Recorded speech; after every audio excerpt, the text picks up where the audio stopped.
Ibrahim, CEO gilahartanah.com dan juga Managing Director untuk FA Education. Jadi malam ini webinar kita seperti biasa dengan Tuan Faizul Ridzuan. Dalam webinar ni ada lebih kurang 1,100 orang yang dah register. Jadi tanpa melengah-lengahkan masa lagi, saya serahkan kepada Tuan Faizul Ridzuan untuk memberikan sesi webinar beliau. Okey, silakan. Assalamualaikum guys. I am gonna quickly share my screen so that you don't have to see my face and you can see my slides. Yeah.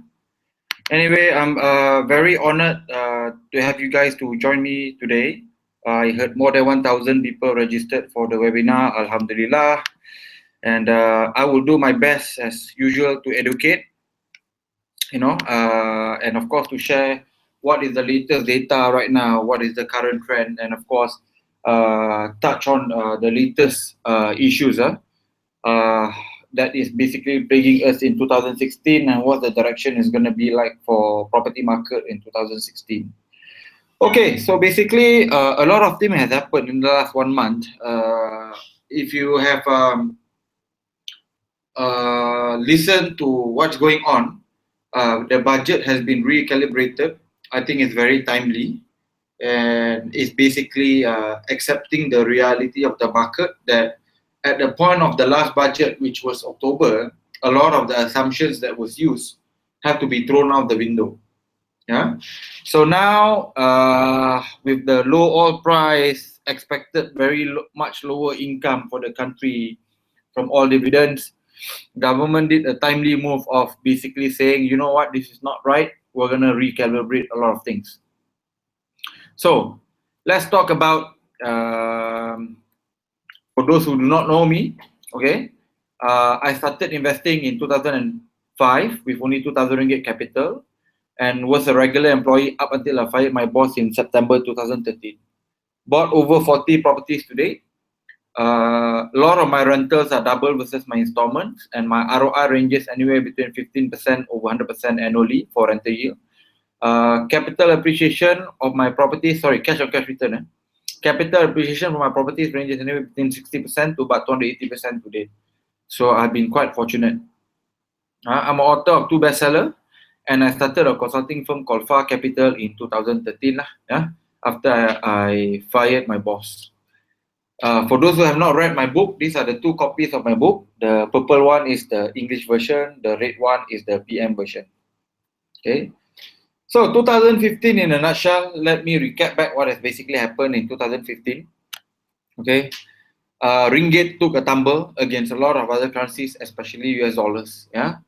We went from a 2.8 5 years ago all the way to now 4.4 a few months back. 40% depreciation against US dollar. Okay, of course this has caused a lot of concern, especially for SMEs and companies that actually import a lot of things from outside of Malaysia. They are the largest affected thanks to this tumble of our currency.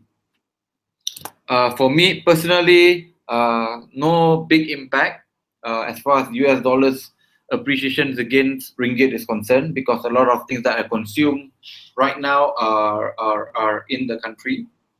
My only guilty pleasure are probably my Apple Macs and my iPhones, and of course some small watch collection I have.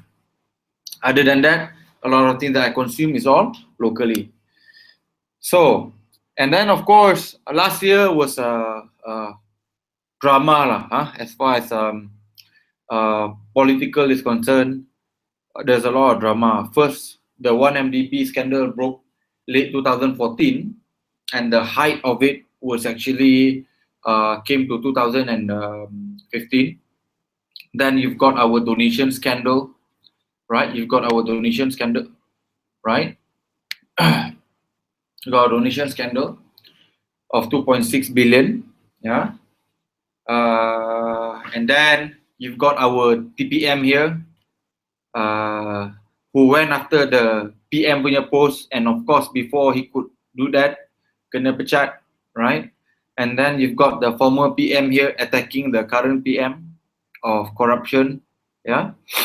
And of course, lastly, you have kadang-kadang, you know, ahli politik yang suka buat kelakar, yeah. So we have a lot of, we have a very interesting political story last year, okay, and that has basically obviously impacted the investment sentiment and currency as well. Yeah? And then there were also whispers about Malaysia going to a 97 crisis, yeah, 2015, 2016 will be a 97, 98, right, which I have basically covered in the last call. Fundamentally, we are a lot more stronger today than what it was, yeah, compared to 97, 98. All the indicators are basically saying that we're not heading there. We are much better positioned today, yeah. So to say that we're going to go through 97, 98, it's not true, yeah. And then to talk about our state of health today, in terms of our economic structure, we are more diversified today, okay. We are domestic demand driven, okay. And we are also consumption demand, yeah. That basically helps support the current growth, yeah. So far, we don't feel the after effect of a low currency yet, okay, largely because a lot of things that we consume are basically local consumption, yeah. And we are more resilient towards oil shocks, okay. The reason is because right now we are primarily driven by manufacturing and service sector today. All today contributes only about 20%, yeah, of our overall economy. So it's still a big contributor nonetheless, but it is not as big as what it was many years ago, yeah. At one point, it was 40%. It was more than 50%. Yeah. For example, countries like Russia today, whereby the currency took a hit, yeah, 70%, yeah, 60 to 70% depreciation against US dollar, because more than half, yeah, of their country's revenue are generated from oil. With low oil prices, it doesn't help, yeah, countries that is resilient, that is fully dependent on oil. Right now, I've read an article indicating that Venezuela, you know, is going to be heading for bankruptcy simply because, you know, they are dependent only towards one single economy, which is oil. And then, in fact, before coming to this webinar tonight, I was just finishing a session, one-on-one session with a prospect that actually came to see me all the way from Abu Dhabi. Okay, they flew all the way. They are in Malaysia only for the last 5 days, and then they are asking me about, you know, should I convert my savings in Abu Dhabi to ringgit, given that the ringgit is so cheap today. I am making a bet, and what I basically told him, which I'm going to share with you, is that of all the oil-producing countries in 2016, I am betting that Malaysia ringgit will be better off. Will be better off. Reason, again, you know, we have basically moved on from oil dependent into a domestic driven economy. We have also implemented fiscal reforms in the form of you know, removals of subsidies and GST implementation that have basically saved over $50 billion at revenue, and save over $50 billion ringgit for government. And then, of course, our banking system as of today is still very sound. Even if the macroeconomy globally turns out to be worse this year. So this is where we are today. And the big news for this year is that you know, Tan Sri Zati, which is the governor of Bank Negara, which someone that I respect dearly for the work that she has done for Malaysia, okay, will be leaving Bank Negara Malaysia in April. Her replacement has yet to be announced. We'll be monitoring this very closely because we think this is probably the single largest, biggest news for the year, because the next central bank governor, depending on the policy that they set, will basically determine whether are we going to head to a property flat or stagnant for the next couple of years, or a bull run. Yeah. So if it's going to be as BAU, things will be very flat for the next 2 or 3 years. If Tan Sri Zati is being replaced with someone which is a bit more pro growth, yeah, a pro growth governor will make credit cheaper, yeah, speculating lah, yeah, will make credit cheaper and would potentially spur back, yeah, consumption, and of course making people wanting to invest and buy more things. Yeah, so that will basically give a short-term boost towards our property market. Right? In terms of the status of the economy, okay, as far as NPL is concerned, I would say healthy. Right now we're looking at 1.6%. NPL ni non-performing loan maksudnya orang ambil loan and tak bayar. Yeah, for the banks, it's very important that NPL becomes low. It gets lower every year. And as you can see, thanks to the great job being done by our central banker, you can see here in terms of NPL, it has been dropping significantly year on year. Yeah, so we are good in that front. Okay, and deposits have been very, very healthy. Yeah, in fact, since 1997-1998 crisis, the deposit growth has been quite tremendous. In fact, yeah, if you compare 97 and 98, at that point of time, the deposits that lies in our banking system, when you are talking about deposit, you are referring to savings account, current account, FD.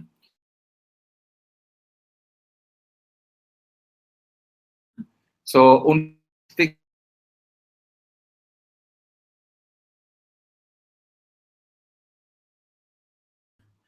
4 times more today compared to what it was during the 97-98 levels. Yeah. So again, to cut the story short, Malaysian simpan banyak duit lah. A lot of Malaysians simpan banyak duit.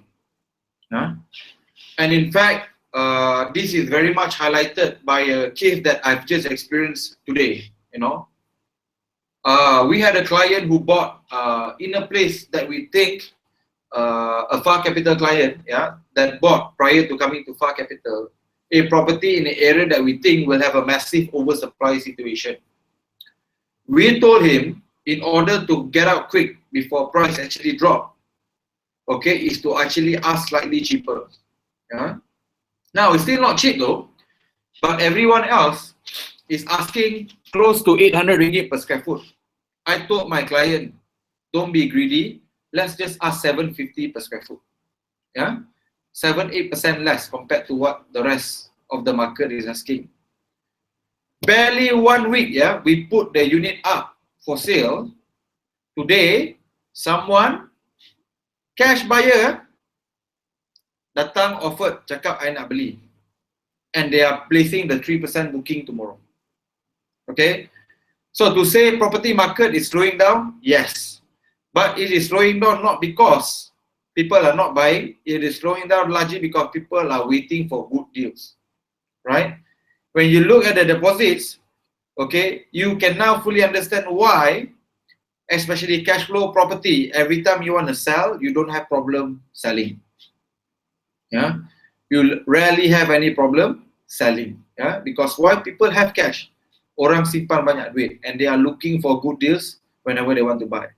Of course, if you have bought the wrong property, lousy property, then it's different story lah. People got cash also don't have to buy your property, right? If it's a bad property. Yeah. This one, to highlight, all the other currencies,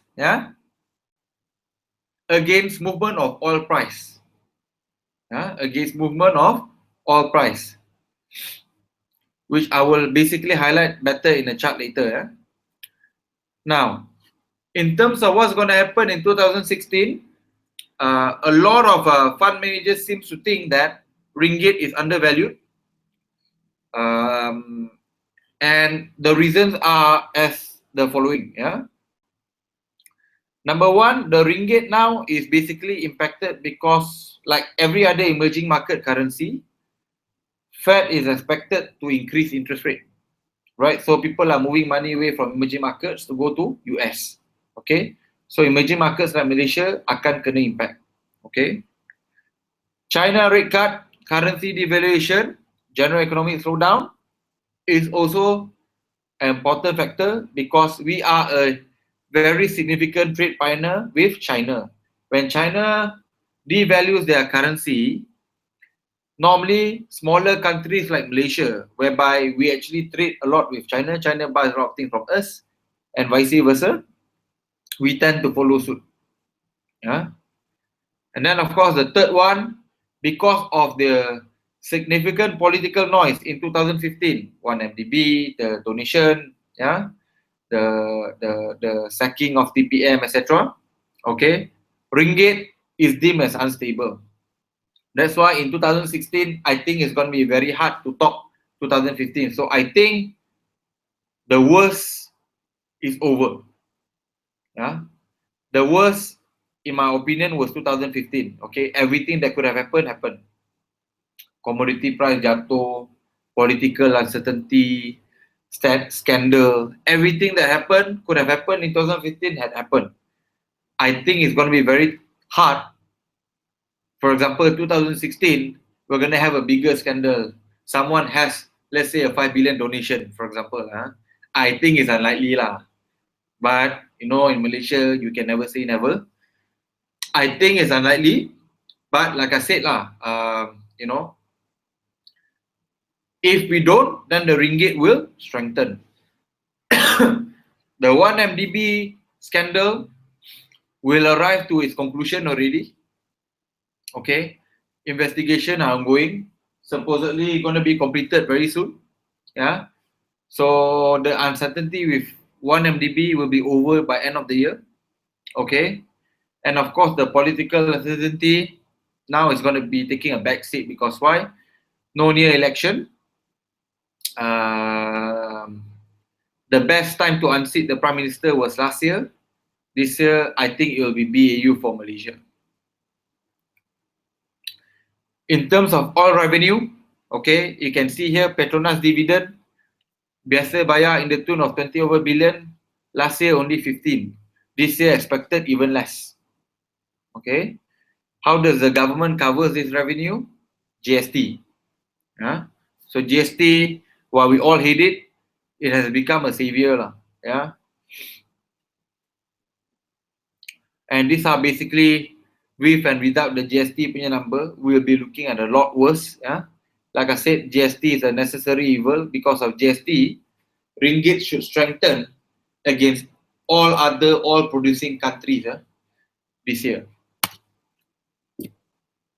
Remember, just now, if you look at it here, people somehow think Malaysia is still a very huge oil-producing country, and our economy is largely impacted with oil price movements.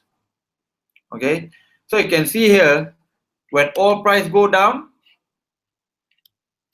other currencies, especially US dollars, will appreciate against ringgit. Okay, as of today, as far as perception goes, people seem to think that Malaysia is still very oil dependent. The reality, not so much anymore, if you compare with other major oil producing countries. So the recalibrated budget, okay, they are talking about Petronas now going to contribute a lot less. Okay, they are going to cut development expenditure by 5 billion. Yeah. EPF reduction. Okay, in my opinion, this is actually a very smart move. Okay, we might not like it, but it puts extra dollars to the pocket.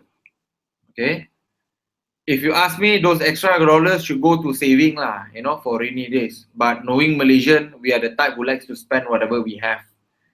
So with the spending, we will pay GST. GST contribution will be higher, right? So because of that, with the EPF reduction contribution, GST collection is expected to be higher in 2016 and 2017. And of course, the other thing which is quite positive is that increased allocation for SMEs and startups to encourage people to start their own businesses, and of course employ people lah. When they employ people, there's economic activity, right? So cannot depend on government and large MNCs to do it all. SMEs also plays a role. Specifically to property, okay, with immediate effect, government now mandates all houses priced below 300,000 is only available to first-time house buyer. Okay, to comment a bit on this, I have been interviewed by Astro TV Al Hijrah Focus Malaysia recently on this, and my answer has been quite consistent. To be honest, I think the intentions has been very, very good.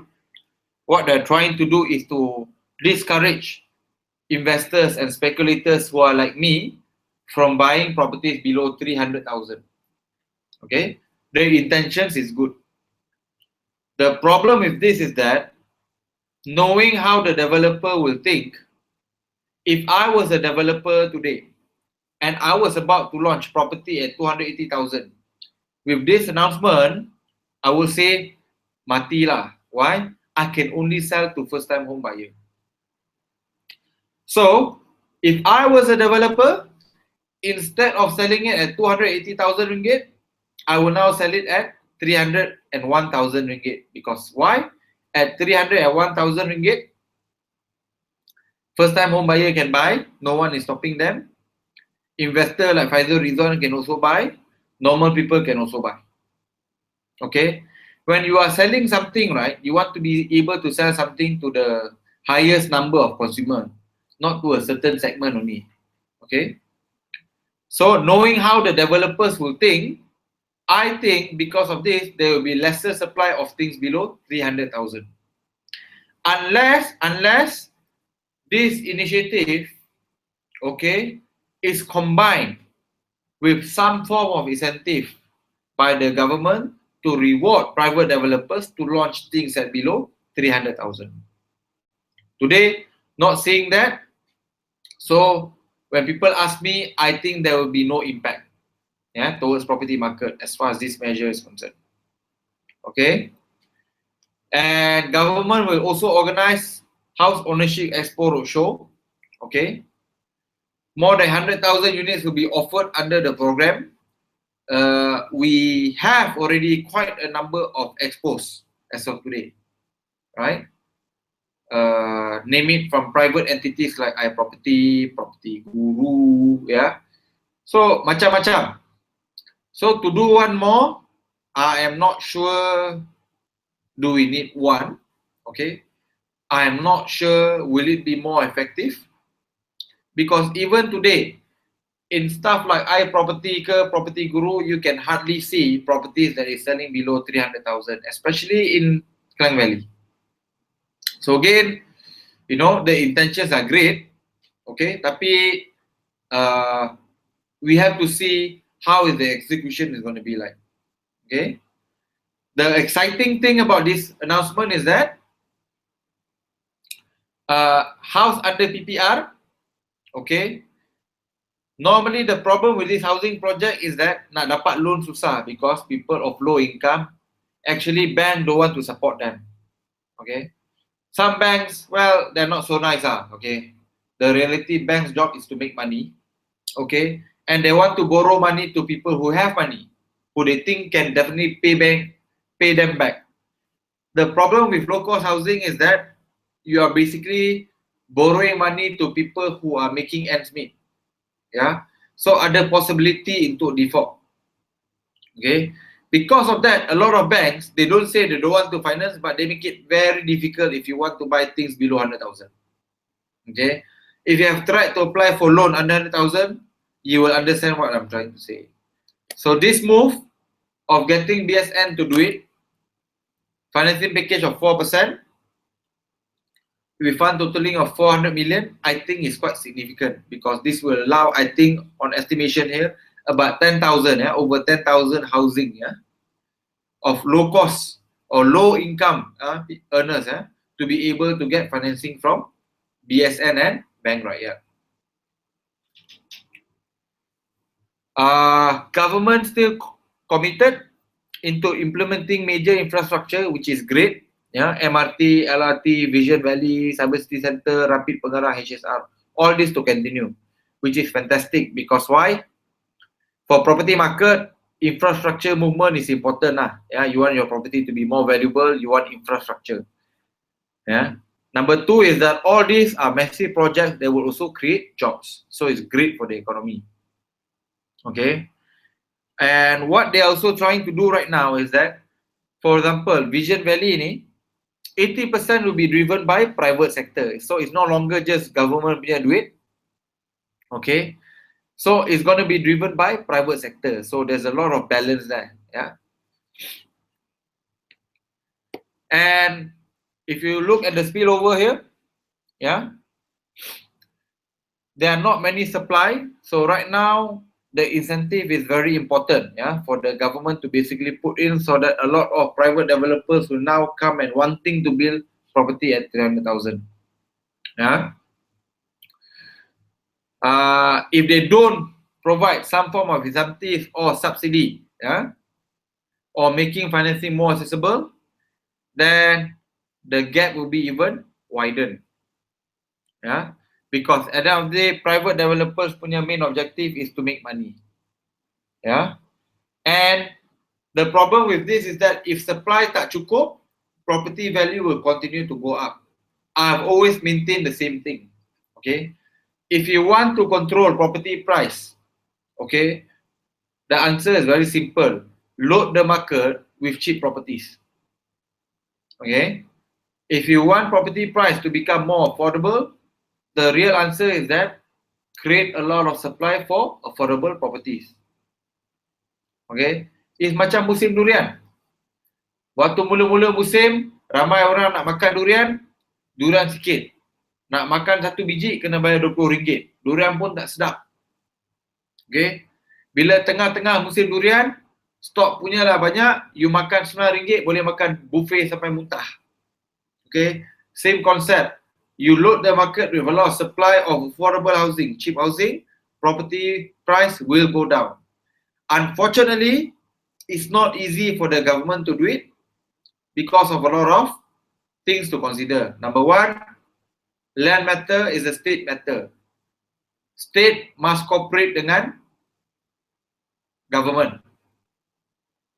If state, for example, and of course there's a lot of political punya interest here, political will is a problem. Kalau state under opposition don't want to cooperate dengan government. And then also the question, who takes the credit? Everyone wants to take the credit whenever things go right. No one wants to take the credit when things go wrong. Okay, so in terms of price index, quarter three, it looks to be that property price has continued to grow by about 5.4%. In 2015 compared to 2014. So despite the slowdown in transaction jatuh banyak, property values seems to continue to be on the rise. If you tengok sini, quarter 3 kat sini, compared to quarter 3 last year, it has actually gone up by 5%. This is somewhat of a surprise to me, because we are seeing that in a lot of places, asking prices has actually dropped compared to year 2014. In second half of 2015, price seems to have dropped compared to 2014. And I anticipate that actually property price index might even drop for the first time in 2015. I hope I'm wrong, but I suspect that it will. So the number is not out yet, we will know in the next quarterly call, or hopefully next month lah. Transaction volume, if you can see here, if you compare volume, right? First half in 2015 is 186. This one full, 384. If going by this rate, we should close the year by 37 something. So it will show a drop compared to 2014. Yeah. So volume of transaction jatuh, harga still naik. Yeah. In terms of loan analysis, if you look at it here, the interest towards how much loans have been applied in 2015, it is the worst in the last 3 years. Yeah, but it is still better compared to 2011 and 2012. Approval rate, okay, is at low at 47.7%, yeah, for the whole year. Yeah, so we are basically in the last 5 years, this is the second worst approval rate, yeah, in the last 5 years. Yeah, so that means, put it simply, bank is now a lot more stringent lah. Okay, I've done talking about trends, I've done sharing about the numbers, and recently I did a one-on-one, and this guy came to me and he only has 3,000 ringgit salary, and he's 26 years old. So he's asking me, dia sudah beli satu property under construction, property not yet completed. So he's already start, right? He don't know what does he need to do to grow his portfolio now, because he only has 3,000 salary. His current property has got 0 income, 100% commitment. So bank doesn't want to approve any of his loan. So he asked me, how do then he buy some more, right? And of course, if you are talking about bad time, I will show you this formula whereby good times or bad times you will still make profit. And of course, using this guy's 3,000 salary example, how you then go about achieving this. Now, his first property was a studio in Equid. Okay, it's going to be completed this year. He bought 280,000 purchase price. After rebate and whatnot, he get 100% loan. He get 244,000 purchase price. Okay, we are estimating rental for a fully furnished unit in the studio bila siap nanti is roughly about 1,200. Okay, I think this number is reasonable given the fact that the Ziva fully furnished studios are asking 1,200 to 1,300 as of today. So I think this number is comparable. Okay, my advice to him is that you might have made the wrong move in terms of buying your first property as under construction. Okay, but you're lucky your property is going to be completed this year, so you don't have to wait that long. My advice to him, the moment the property is completed, quickly do it up and rent it. Yeah, at a rental of 1,200, he will more or less cover his installments. Okay, with that, he no longer has any commitment, because why? Rental lebih kurang sama dengan installment. So his liability become kosong lah. Sekarang negative 1,200 per month. After dapat rental 1,200, it will be kosong lah. So he can buy again. Okay, for those who have attended Sarjana Tanah, okay, you will know about this technique called multiple submission. Okay, whereby you can actually get more than 3 properties at 90% loan. So I recommended that he does the same. Yeah, buy 3 properties all at 90% loan, right? And buy the maximum value that he can afford, which is a 300,000 loan, provided the rental of the property can get minimum 1,500. Whether he buys sub-sale, he buy primary market, I don't care. as long as rental projection can get 1,500. Okay, and he just need to buy these 4. Okay, now if he continues and use this plan, and with a little bit of luck, okay, and he just carry on to hold this property for the next 20 years, in 20 years time, assuming property value go up by 5% a year, he should have a 3 million ringgit net worth. Today, portfolio value 1.2 million based on this 4 property. After 20 years, become 3.3.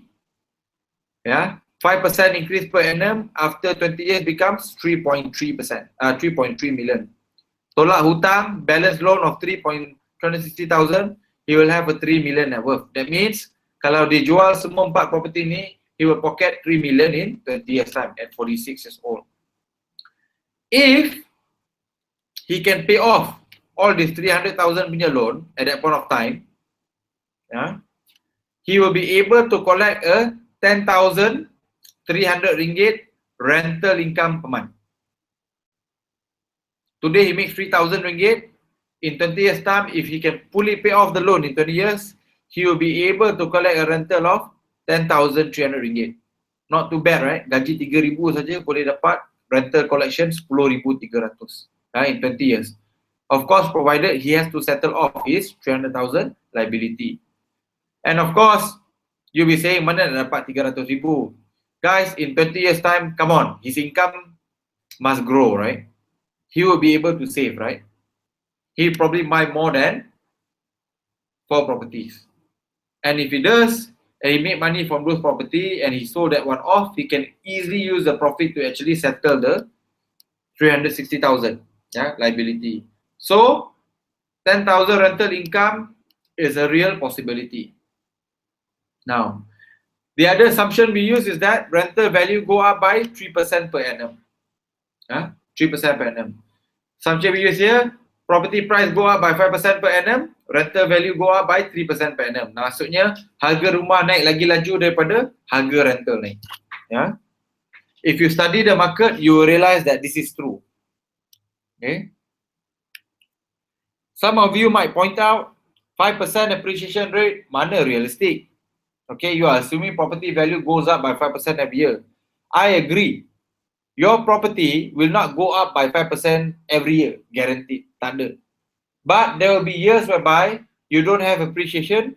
There will also be years whereby you have 20% appreciation. Okay. Case to point. You see here, Menara Damansara here. 2010, quarter 2, 150,000. Quarter 2 last year, become 410,000. Here to 1 year, naik 20%. Here to this year, naik only 10%. Here to here, naik almost 40%. Right? And here to here, naik sikit je.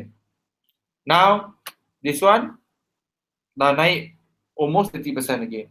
So if you average it out over 20 years, 5% is actually very conservative. Okay? I agree it's not realistic because I think it's actually quite conservative. But for the sake of putting a plan which I think makes sense or safe for everyone, I'm going to use a conservative assumption, only 5% per annum. All the properties that you have seen here, except for high-end property, the appreciation rate has been more than 5% per year. Everything that you see here, except for high-end properties. If you look at the property price index, it's the same thing. The price growth year on year, like I said, is not going to be 5% every year. For example, 2001, up until 2005 ni, baru naik 15%. 5 tahun baru naik 15% saja. So 3% per year. Okay? But from 2005 up until 2010, it's more than 5% a year. 2010 until 2015, voila, almost 70% increase over just 5 years. So, it's true. It will not go up by 5% every year. But over a long term, 10 years, 20 years, 5%, in my opinion, given. Is very conservative. Now, some question, 3% rental increase. Is it realistic? Okay. Again, if you look at this here, you will see a lot of the rentals here, especially mass market rental, benda bawah 2,000, you can see here, the price increase is more than 3% per annum. So, in my opinion, 3% is, again, conservative. And this is basically the best part about property, okay, is the power of leverage. You guys have to remember, in the assumption I'm using just now, this brother, 26-year-old, gaji 3,000, dia beli property, everything almost zero down. Of course, he has got the knowledge how to do it lah. Ada ilmu, right? Beli 4 biji property worth 1.2 million, bayar deposit total 3,000 saja. Okay, he probably have to spend a bit more on renovation, 45,000 for all his 4 properties. Okay, so these two are one-time cost. This one, every year he has to pay to agent. Okay, so that means this is a recurring cost every year, annual maintenance ni. Now, over a 20-year period, he would have paid in total, 219,000 of his own money. Largely because of this 8,000 setahun ni, over 30 years kalau you kira, it will be almost 200,000.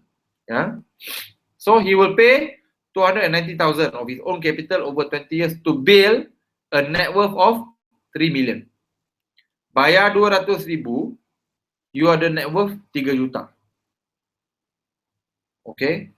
Now, on top of that, his cash flow will not be negative forever. Okay, after a while, he will have positive cash flow. And in 20 years time, after spending 219,000, he would have collected net cash flow based on 3% increase per annum, almost 160,000 ringgit income from his property. So his actual investment bukannya 219,000, actual investment 61,000. So 61,000 investment makes 3 million. When you calculate his ROI per annum, it's actually triple digit. Because why? He didn't use his own money to buy the property. He didn't use his own money to basically pay off to the bank. He's using his tenant's money to own this property in 20, 30 years time. OPM. And of course, the longer you hold, the better. Now, people always ask me, what if I buy to flip after 5 years? Okay. I say, yeah, you will make some money, but you will regret it. Now, reason is this. In this 4 property portfolio, if he sells everything in 5 years, this gentleman, kalau 5% per annum lah increase price, he should stand to make 600,000 after 5 years. It's a lot of money for someone who makes 3,000 per month. Tapi by just keeping for the next 5 years, he will make extra 600,000 by doing nothing. All he needs to do is to make sure his property continuously tenanted by his tenant. Another 5 more years he simpan, he makes extra 800,000. By doing nothing, you make more. So, summarize what you need to do. First, invest minimum 10 years. Okay, don't buy to flip. Don't buy to sell it off after 3 years or 5 years. Second, buy only what you can afford. Our friend just now salary 3,000. He can buy 300,000 property. He can buy not more than 300,000 property. I didn't ask him to go and JV buy this 2 million shop with 10 friends. Tak guna. The other thing is that you buy rentable property, because why rentable property is sellable property. And you want to use other people's money to build your wealth. No shot to make 3 million by spending 2 million. By spending 60,000 and make 3 million, that is something. The more skilled you are, The more ilmu you have, the lesser money that you need to invest in property. Why? You will pay lesser in down payment. You will find things that can give you positive cash flow almost immediately. Yeah, you'll buy things that can go up in value by 100, 200,000 in 3-5 years time. Yeah, so like I said, the more scale you are, the lesser money you need to invest in property. You nak sewa pun, you don't have to wait so long to get tenant. Yeah. Then start early, start early as and when you can. Tapi tolonglah belajar dulu. Don't simply go and buy. After this free webinar, Faizul say just buy 4 property, I can make 3 million. No, you still have to buy the right ones. Remember, 300,000 rental 1,500. Okay, you still have to buy the right ones. Yeah, and how to buy more than 2 properties and get 90% loan for all. All that requires skills. Okay, so go and learn first.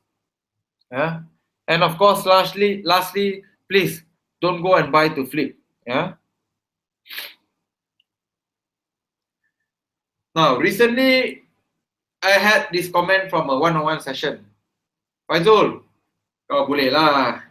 Dulu invest so early now, making money because you bought long time ago. Okay. Try buy now and see if you can get 7% return. Okay, now. The thing is this. A lot of properties that, for example, that I recently gotten keys this year, all my rentals so far, based on what we see from the market, are above 7%. Yeah. Case to point, these are the keys that I'm getting this year, these 3 developments. Yeah, Summer Suits, bought 350, rental now 2,400. I'm getting 9% rental return this year. Okay, after getting keys. Zeva, bought 330k. I'm doing the makeover now. I estimated my rental will be 1,200, 1,300. That should give me about 7% return now. MRT2 supposed to be coming to Equine. One MRT comes, my rental will become even higher. Okay. Palazzo bought 2-3 years ago, 240k. Okay. This is not something that I bought 5 years, 10 years ago. I'm talking about things that I bought 3-4 years ago. Palazzo 2 years ago, bought 240k. Now estimated rental is about 2,000. I'm getting 10% rental yield.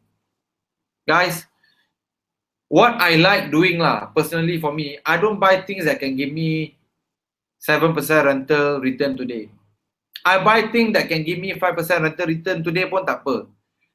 What's most important? In 2-3 years time, I get at least 7. Because why? Rental is growing, capital appreciation I'm also getting. Okay, so to me it's all about buying future stars. Okay, Summer Suits, for example, when I bought back then, it wasn't cheap. 350k is market value. Zeva at 230k in 2013, it wasn't cheap. It's very expensive. But to me, it's market value. I think it's fairly valued. Palazzo, at that point of time, was fairly valued. So it wasn't a great deal. It was just fair value back then, 2-3 years ago. But today, upon completion of certain things, right, it's now, it looks cheap. It looks great. Yeah. So I have also properties, that you could have bought, let's say in 2013, and it didn't go up so much at all. So it's all about picking your battles. I always want to buy things which is okay in terms of rental today, but has much better appreciation prospect in terms of capital values and rental. So it's not true, okay, I'm lucky I'm getting 10% rental yield sebab I buy things 10 years ago. No, I buy things 2 years ago pun boleh dapat 10% rental yield. But that's the difference. I buy things with ilmu, okay? And like I said, time is required to make a decent property to grow, from decent to great. You need time. Some takes 5 years, some takes 10 years. My personal philosophy, I want 2 or 3 years saja. That's why I settle for decent, fairly valued property today. But in 2 or 3 years time, it will be of good value. Okay. And there are certain things which can go the exact opposite. 2-3 years ago looks good. Today is selling lower price compared to what it was 2 or 3 years ago. Rental has also dropped. Okay. So there are things that you can buy. I always use this analogy lah. I like to buy future Ronaldos. Cristiano Ronaldo, you tahu kan? Waktu 19 tahun ke 17 tahun ke Manchester beli dia 13 juta. Lepas tu jual for 80 juta. Okay. I don't want to buy Falcao. Bayar mahal, drop in value, lepas tu orang ingat undervalued, beli lagi murah-murah pun still cannot perform. I'd rather buy future stars rather than buy the current ones. Right? So, a little update about Sarjana Hartanah. Okay. We'll be doing our first one in Penang. Our first one in Penang. 2nd and 3rd of April. Johor Bahru 19th and 30th of March. And the KL one 5 and 6 of March at Magic. Cyberjaya. So if you want to register, you want to learn how I do it, what criteria that I use to go and basically identify like what I would call the future stars, and you want to learn what I'm buying, how do I buy it, okay, you come to Sarjana Hartanah, right? You can register at faizulridzuan.com, Sarjana-Hartanah-English. What you will get, okay, when you join Sarjana Hartanah is that you learn technical skills, how to get above 70% LTV, making sure bank approve your loan, etc. You get to learn how to look at future stars, how I actually view a property. Okay, very important. You get to network with other investors. You can save time. When you can get 300 people who have similar interests with you, and if you can convince these 300 people that what you are about to buy is safe, that means chances are what you're gonna buy is okay lah. But if you have friends, 300 people like this, dah datang Sarjana Hartanah, and when you ask them about this particular property, a lot of them give you negative feedback, chances are it's not a great property lah. And then it's not just a 2 days program. There will be networking opportunities as well after the program. In fact, we actually have WhatsApp group. Until today, our WhatsApp group is still very, very active, whereby people update each other with newest developments and policies. And today, we are doing a special promo, okay, only for the next 24 hours. If you buy normal price, single person, you can bayar 999. But if you register and pay within the next 24 hours, you only get to pay 850 ringgit saja to join this 2-day program in March. But you have to key in the promo code webinar. The link is there. Now, if you want to contact me for one-on-one, you can call my assistant Hana. Okay, number is 011508885. If you want to attend Sarjana Hartanah and learn directly from me how to invest, go to Sarjana Hartanah and of course redeem your special price today. We are starting a corporate training program called Millionaire Employee Program. Okay, basically you are getting your HR to pay for me to come over for 1 or 2 hours to teach you basically property investment. So if you are working with HR, you have this employee club, and you want me to come over and do a training, please call Rosanna at the number there. And of course, if you have not followed me on FB, follow my FB. So it's time for Q&A.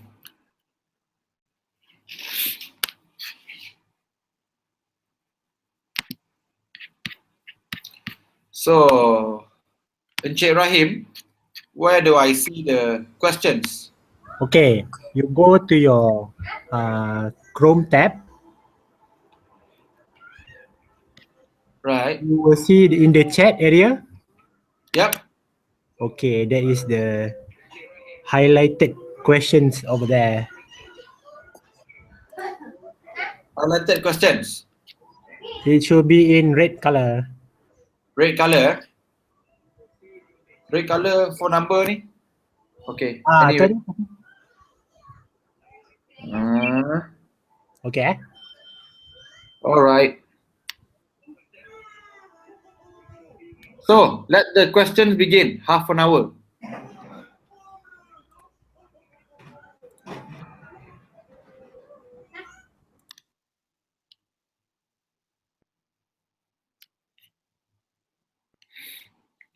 Okay, tak sempat ambil nombor kat sini. Now.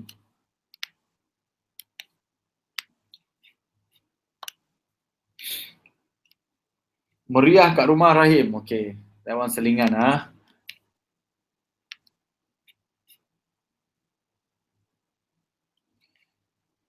On top, when aku can get one more discount, attending 101. 101 tak ada discount, tapi kalau you dah datang sarjana tanah and then after that you attend 101, yes, there's a special price for students.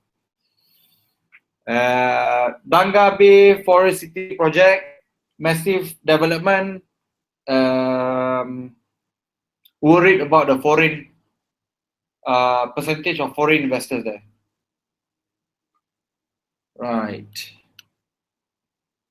Apa ni? Macam mana nak buat loan untuk berniaga sendiri? Cut the story short, you kena tunjuk kat bank how to how do you then pay?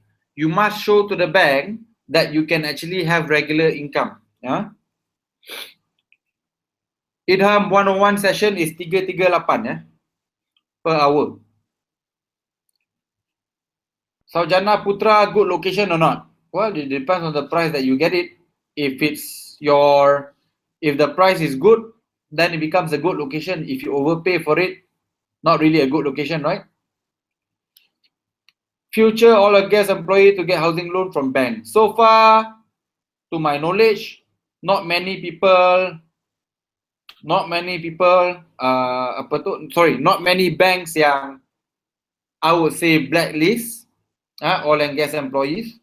They are taking precautions, yes.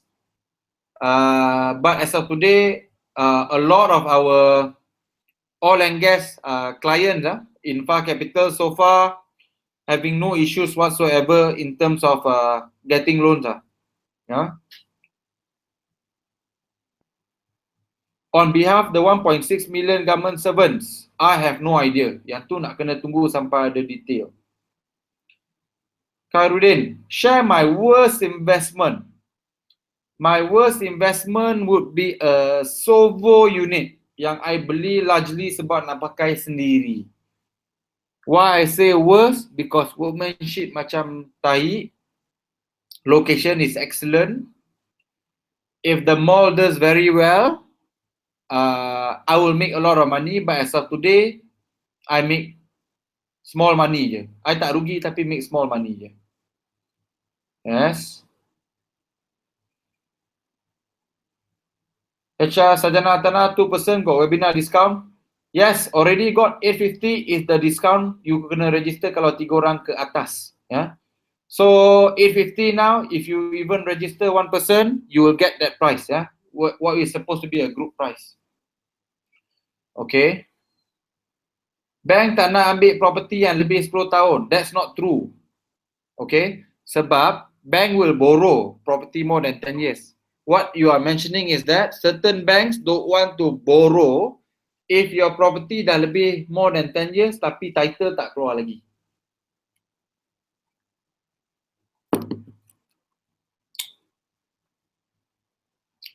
Nakiuddin, I dah jelaskan tadi in our call tadi what I think about it. Nanti tengok recording balik I don't comment on specific developments. I don't do that in this call. You can ask area, no problem, but specific development, I don't comment. So sorry, I've got no comment on the channel. Anyway, my only hint to that is that check the developer punya track record and look at EF. Okay. First time home buyer will resell off the first property.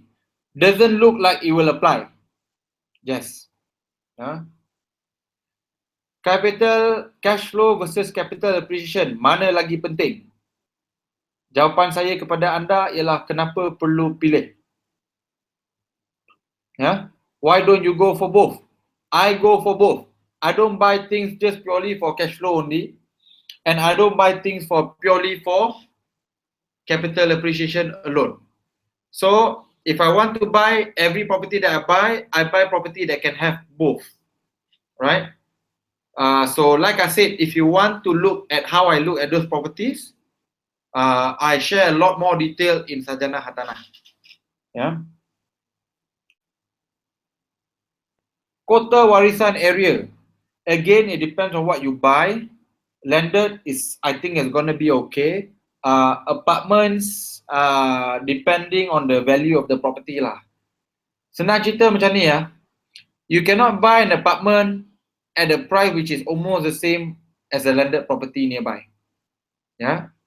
So that's my thought on kota warisan. So for unit Mont Kiara, macam okay. Brian, Mont Kiara, KLCC high rise oversupply. Certain segment yes, certain segment no. Above 1 million yes, below 1 million no. Right? Malaysia Vision, Seremban area, not yet, because I think it's a 15-year plan. There are things that I think you will appreciate much faster in the next 5 years rather than waiting for 10-15 years. Rawang will be like Ronaldo. Everything can be like Ronaldo, but it will take a lot of time lah. So Rawang punya tu will take 30 years lah. So that's my thought. Bangi area good, of course it's good. At the right price, anything is good. Macam mana nak buat multiple submission? Submit lah dekat multiple banks. Nak tahu bank mana, nak tahu macam mana nak buat, kena datang Sarjana Tanah. Sorry, nanti I share in public, besok bank negara tutup lah, tak boleh buat. One session, RM330 per hour. TPPA effect on property market. So far TPPA pun, dia punya details pun tak keluar lagi. So with that, it's very hard to comment what is going to be the impact on property market. But if you look at it on one perspective, TPPA ni suppose allow countries like United States to basically load the market with cheap supply of things. So if developer can buy things cheaper from United States because of TPPA, their cost will be lower, right? So with that, property prices might be cheaper, might be cheaper, tapi there's no guarantee developer will still want to sell it cheaper. Eric, non-HDA properties can be used as residential use. What are the risks involved to use for own stay? There's a provision that has actually came out last year that basically indicates non-HDA property like SOVO, SOFO is no longer illegal for you to use for own stay. Okay, this is basically coming from KPKT. Tetapi you always have to refer back to your deed of mutual covenants. Bila you buy the agreement, bila you buy the property, your deed of mutual covenant will say whether you can or you cannot use. Right? So law, as far as national law yang kata sekarang boleh, tapi DMC might say no. Okay? And if DMC say no, again, your management committee can decide to take action.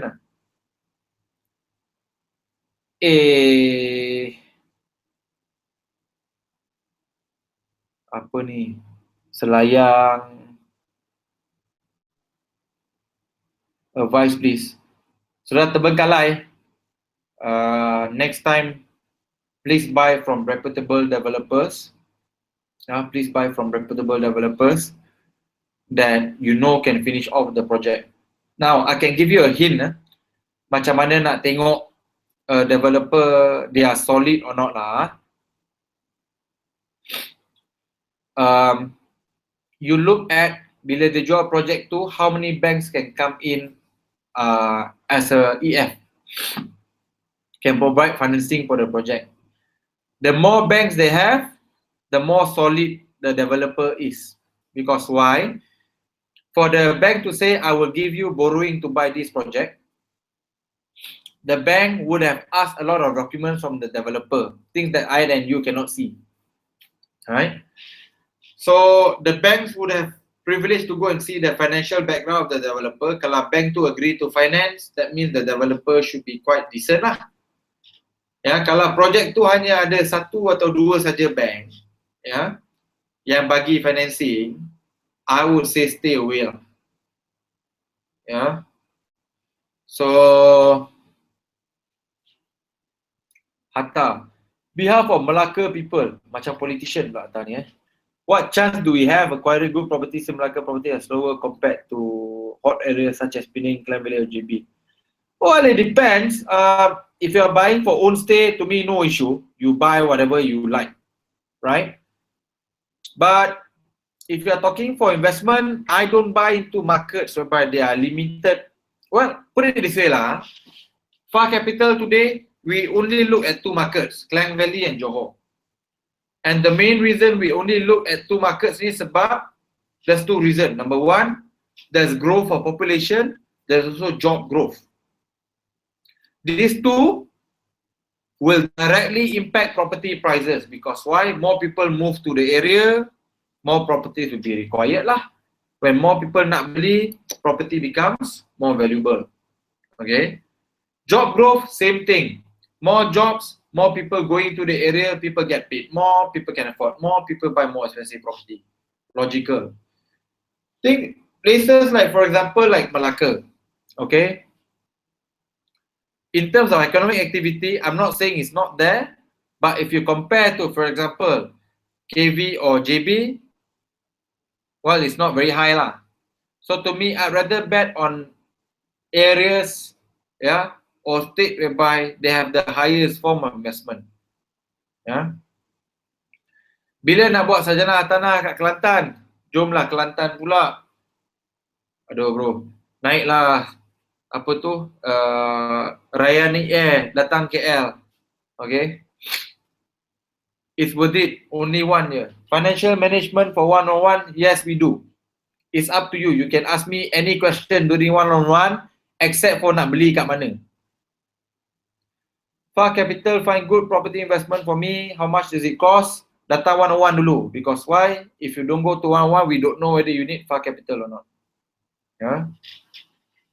I work in mass, currently in transition, ready to my investment. No bank want to give me loan to buy property.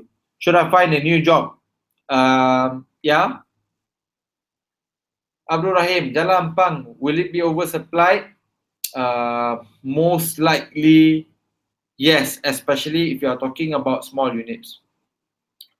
Which area of Klang Valley you think are undervalued now?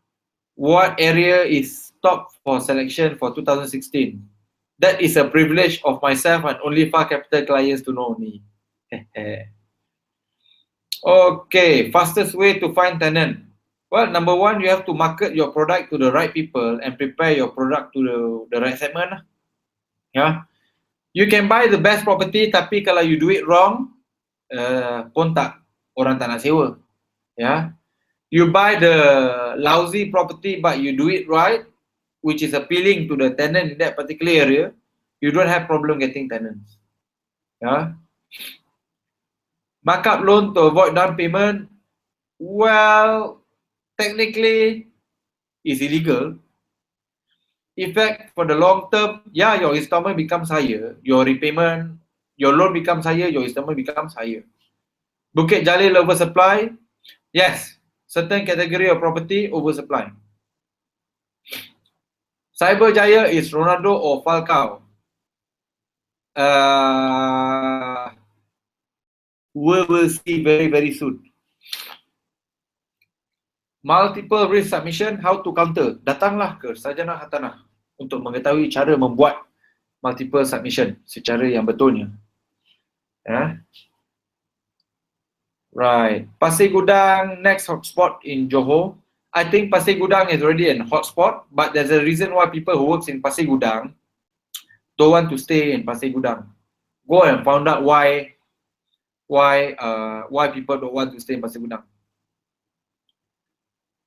Melawati RM800 per square foot overpriced. Personally, I would think so, yes. Yeah. Because today we are buying KLCC at 800 per square foot or less than that. So yes, I think Melawati RM800 per square foot is overpriced.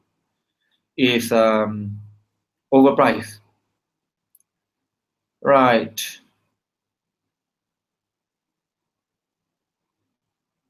Jeffrey, boleh tengok balik ulangan video. Ya, boleh tengok balik ulangan video sebab tadi kita dah jelaskan tadi.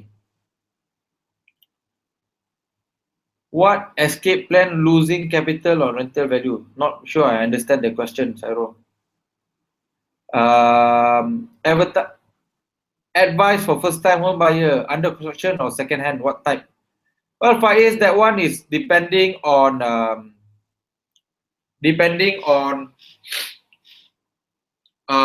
your capital actually. Yeah, depending on your capital. Kalau you jenis yang banyak capital, obviously you want to go to sub-sale market because why? Things are cheaper and you can roughly gauge what is the rental going to be like. Okay, so I would say it's less speculative. You are buying a sure thing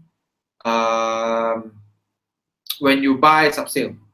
Okay, but if you are the type who don't have too much capital, right?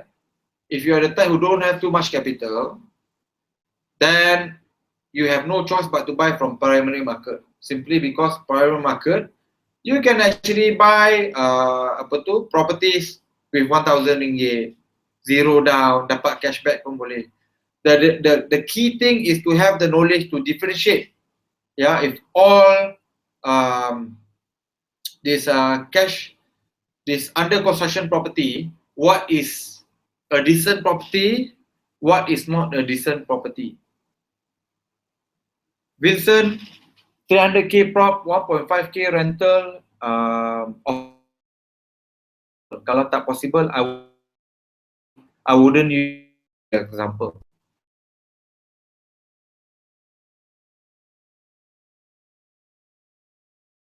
The only problem with that is the capital appreciation seems to be very, very low. How many years you take to achieve 1 million net worth? Didn't really calculate, but I think it's about 3, 4 years, 5 years, tak sampai kot. Right? And apa lagi?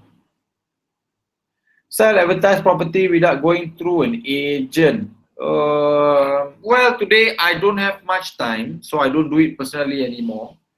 So I rely on agents. So basically, and I think the key thing is to pick good agents, right? When you pick good agents, they are more motivated to work for you lah. Yeah, and of course, to me, as long as the agent does a good job, why don't you pay them?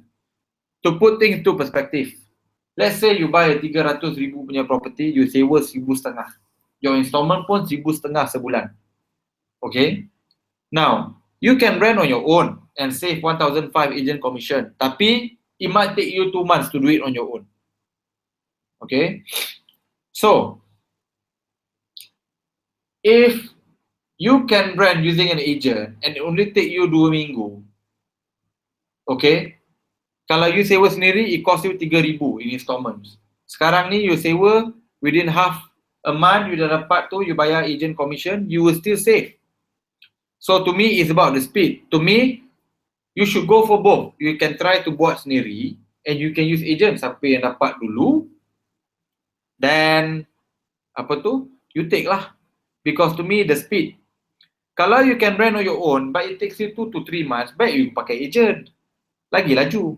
Yeah? And you will save more also. Advantage getting keys as soon as signing SPA, well, normally you can rent it out. Tina current up to 4 properties possible, although your risk is much higher. Yeah. Which area, Messi or Ronaldo? Of course, I wouldn't tell you lah, guys. That one you have to do your own research and then decide on your own. Yeah. Still safe to buy under corn project with many rebate by developer in certain market. I would disagree. Apa tu? I would disagree, Haris, sebab apa tu? Prima SPNB, Rumah WIP, Rumah Selangorku ni is all addressing urban poor. That means rumah 300,000 to 500,000. There are not many housing being built by private developers that is basically within this price bracket. So because of that, there's actually an undersupply, of property within this property bracket lah. That's why in terms of capital values appreciation and rental growth, property between 300 and 600,000 has experienced the best growth in the last couple of years. Sebab memang supply tak cukup. With all the rumah WIP, rumah Selangorku apa semua tu, barely enough.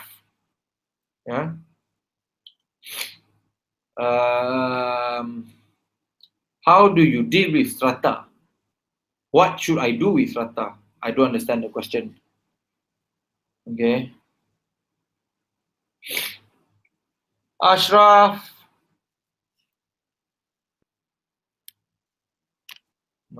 Mana tadi?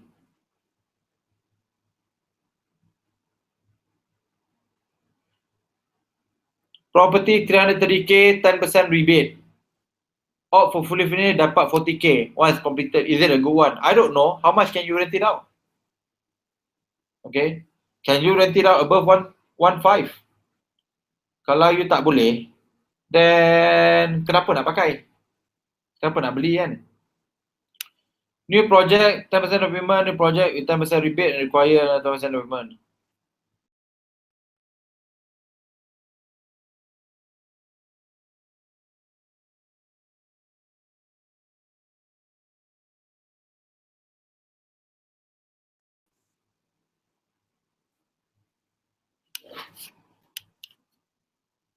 What happened?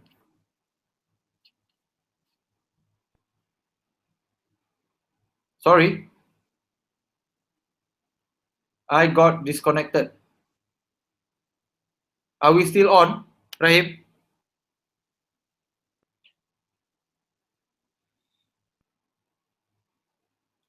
Hang on. Can you guys hear me? Yes, bro. Proceed. Okay. How about your screen? Okay. My screen is okay. Can you share your screen now? Right. And I'm supposed to share my screen, right? All right. Okay, bro. Okay. Thanks for those who say very handsome. Thanks, Vincent. I'm married, by the way. So, make overstay cannot run out. How? Cut price. Looks like it. Yes. So either your asking price is unrealistic or you're just being caught by the current downturn, right?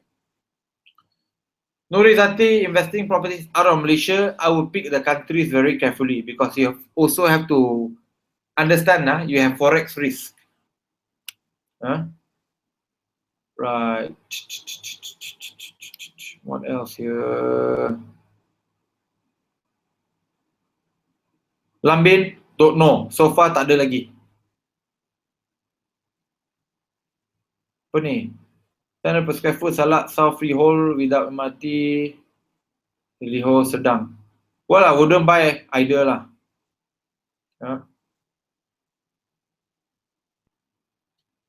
Ian Shah, boleh tengok balik nanti recording ni sebab I dah cover tadi. Can you share back experience buying property? Of course I have. I bought properties from lousy developers before. I have properties which got very bad tenants. I have apa lagi? I bought non-bumi lots whereby after 3 years when I want to sell, developer commonly come and tell me it's a bumi lot. So yeah, I've experienced all this, but more importantly at the end of the day, I still make money lah. So with that, I'm okay, right? How to loan 90% for third prop? Datanglah ke Sarjana Hartanah. How do you project rental rate for under construction property? Simple. Look at existing projects, existing completed projects. Of course, that is the most straightforward parameter. Okay. And once you look at that, you also have to do a bit of a forecast depending on certain thing which is going to be completed. Certainly is going to be completed, and you would have to estimate what is the rental premium.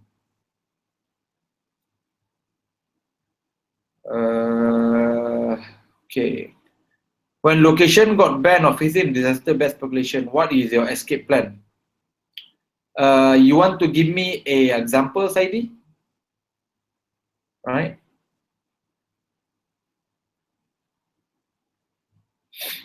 Landed versus high rise, which can give better rental on average? Of course, it's a high rise. Landed, traditionally known for being poor. Just now I saw a question, do I buy landed property for investment? I've only bought one landed property, which is the one in Seremban, for potentially own use, which after we've decided that we're not going to stay there, we sell it off. Last year, I bought quite a fair bit of landed property,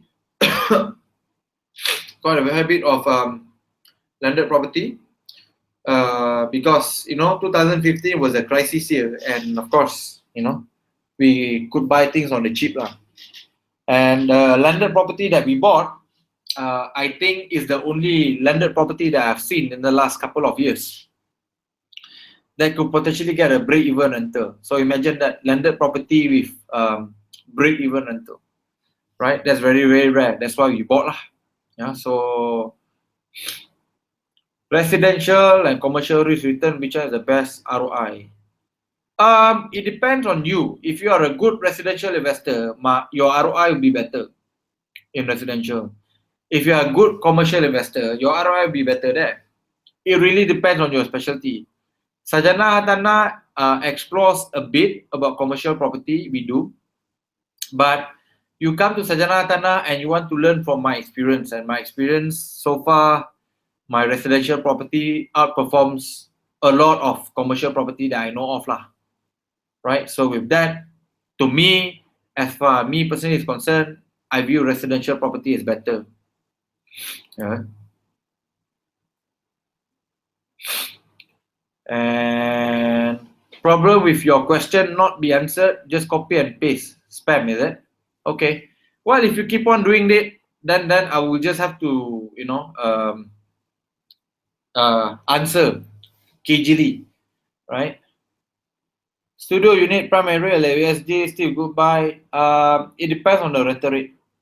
Yeah, depends on the rental rate. Buy low cost property for rental yield? No, I don't like it at all. One thing, my personal philosophy is that I don't believe in speculating in low cost properties. Well, I want to make a lot of money from properties. I don't think I should be making a lot of money from buying property which is meant for the poor. That's number one.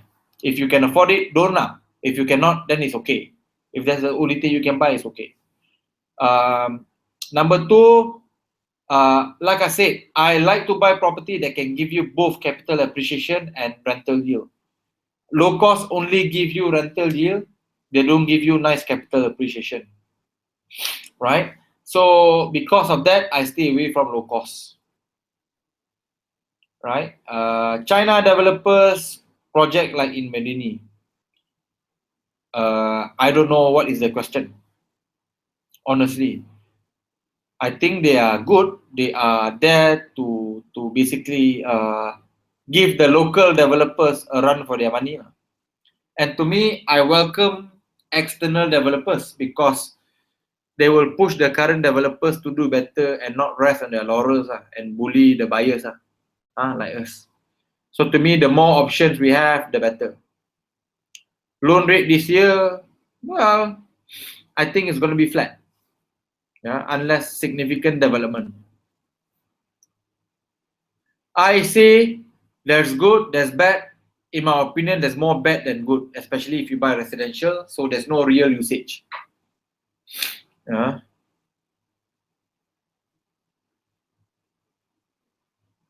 When the next Sajana Hartanah in KL after March, that will be in May.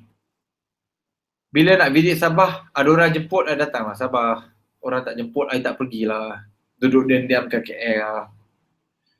MRT progress in property market nearby be increasing. Market will be more challenging. Challenging to who? Not sure if I understand the question, Fidaus. How long should we keep leasehold property before letting it go? Why do you want to sell? Well, one of my best performing properties in my portfolio is a leasehold property, and I've kept it for 10 years. I have zero intention of selling that. So again, why do you want to sell? Medini Iskandar, I wouldn't look at residential, yeah, for Medini. That's all I can say, especially high rise. The rest, I think it's worth a look, but you need holding power. 2016 property market gonna have a correction. We already have a correction in 2015. So I think 2016 will be a better year compared to 2015. Nicholas, where is the location for landed property with the break-even rental? Can share? Of course cannot. Yeah. That one only privilege of myself and my far capital clients only. Sepang got any booster? Got. Yeah, tapi tak banyak. Taman Sara Damai, Ronaldo, gain, cannot answer lah. Nanti I answer, everyone go and buy Taman Sara Damai tomorrow. Although the reality will be Ronaldo in 40 years time. Biggest risk of property investment market this year, simple, high-end. Anything high-end, a lot of risk. If you're holding on to it, get out very quickly. Nick, do you need emergency funds like 6 months installment before buying a property? By right, yes, it's a safe practice, but it really depends on the rental yield that you get. If your rental yield is very, very healthy, then your emergency fund is nice to have, but not necessarily required lah. If rental cannot cover loan repayment, less 10% is a go. No booster, definitely no for me. Suggest location to invest in Selangor right now. Yes, become a far capital client, I'll make the suggestion to you. How to become my client? Is it one-on-one different package? Guys, to become far capital client, you need to attend one-on-one first. From one-on-one, I will tell you honestly whether you have the need to become a far capital client or not. If you're already doing well on your own, I will tell you will not be of any value to you. Yeah. So if if you have been buying not so great properties and there's a fundamental flaw in terms of how you buy your properties, then yes, becoming a far capital client, getting advice from me will help. So again, only after you come for one-on-one and after we look at your financials, we will know whether should you or should you not become a far capital client. FYI, we don't take anyone walk-in lah. We don't take anyone online ke, tak ada. No one has come to far capital without going through one-on-one session. Yeah. So how do I manage properties in different areas? Senang, I outsource. I outsource to people that I know who can do the job. I outsource to agents, right? Strategy in Penang Island, rental not very good. Agree. Negative income, flipping. What is your view? Well, in Penang, the problem is that everyone, like I said lah, there's no jobs high value jobs being created in Penang, right? And because of that, people are not willing to pay high for rent, high rental. So with that, the only thing going for Penang right now is scarcity, because the island land is limited. So because of that, people buy the whole of capital appreciation. I don't buy into that strategy. That's why I don't buy Penang at all today, right? If I were to buy in Penang, I'll buy commercial. Because commercial, at least I can justify the rental, I can justify the capital appreciation, right? But residential Penang to me today doesn't make sense. If Malaysia starts interest easing cycle, low PR, well, the last time we reduced OPR by 50 basis point, we had a very nice property bull run for the next 5 years. Everything literally doubled over 5 years. So if it happened again, I wouldn't be surprised to see the same thing happen again. Because the reality is that when it comes to stock of housing, especially mass market housing, we don't have enough. Luxury high-end, we have plenty. Mass market, common things below 500,000, tak banyak lah. So because of that, I expect value to continue to hold for mass market properties. And that will be my take lah. Like I said lah, the next bank negara governor will be critical. If he or she decides to do that in order to spur the economy, we're going to live in a very, very interesting next 5 years. How about result prop that promise GRR? Shazwan, you RFF, run fast. Nazrin, Chelsea area high market to avoid, but price are going down. Worth to pursue? Selectively, yes, not all.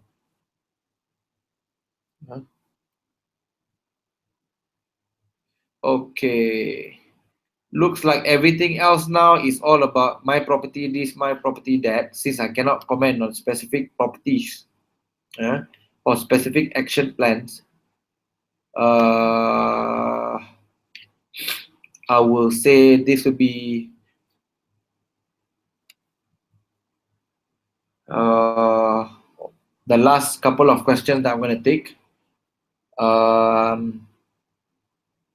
Property market is already bubble. We already have bubble. The prices have gone down selectively, not all.